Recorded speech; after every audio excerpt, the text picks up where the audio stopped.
What will happen to the Supreme Court seat once held by the iconic Justice Ruth Bader Ginsburg? What do the Republicans have to accomplish to fill the seat with another Donald Trump nominee? And what do the Democrats have to do to prevent that confirmation? Welcome to Thursday's Child. I'm your host, KeishaToni, a former teacher turned constitutional lawyer, here to bring you your brief lesson on the law. This week, we'll study the upcoming battle for the next Supreme Court Justice. So, let's get started. On September 18, 2020, Justice Ruth Bader Ginsburg died from pancreatic cancer. She was 87. Ginsburg was born in Brooklyn, New York on March 15, 1933. She led a distinguished legal career, attending Cornell University and Harvard Law School. Ginsburg served as the general counsel for the ACLU before becoming a judge on the influential Court of Appeals for the D.C. Circuit in 1980. In 1993, President Bill Clinton nominated her to the Supreme Court. She was only the second woman appointed to that position. Justice Ginsburg is credited with advancing women's rights and was considered a staunch liberal, which is one reason the Democrats are expected to fight fiercely for her Supreme Court seat. So let's talk about the law. When a vacancy occurs on the Supreme Court, the President of the United States has the authority under Article 2 of the United States Constitution to nominate the person to fill that vacancy. The nomination then goes to the United States Senate, where the Senate Judiciary Committee holds a hearing. In that hearing, the nominee answers questions from the senators on the committee. Then the committee votes on whether to advance the nomination to a full Senate vote. If a majority of the Senate votes in favor of the nominee is confirmed and officially fills the Supreme Court vacancy. So now, the politics.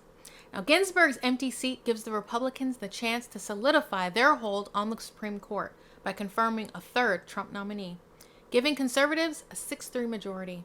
More practically, if a lawsuit arises as a result of the upcoming presidential election, a Supreme Court vacancy could potentially result in a deadlock among the remaining 8 justices. So what would it take? There are 53 Republican senators. Confirming a nominee requires a minimum of 50 senators' votes, plus a tiebreaker vote from the vice president, in this case, Mike Pence, who also serves as president of the Senate. This means that Democrats need to convince at least 4 Republican senators to agree to delay the vote until the next president is elected.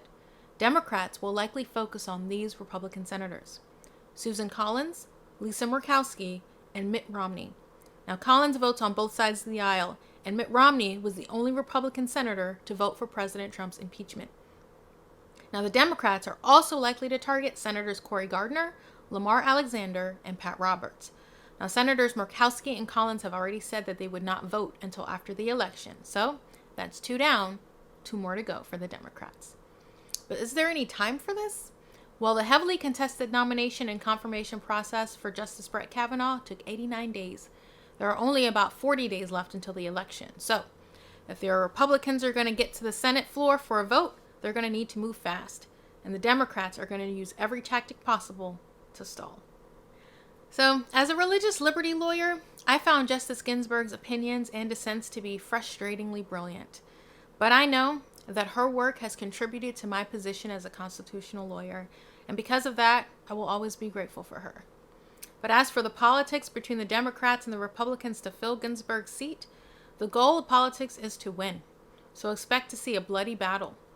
President Trump is expected to nominate a new justice this week. Well, that's all for this episode of Thursday's Child. Thanks for watching, and I'll see you next time.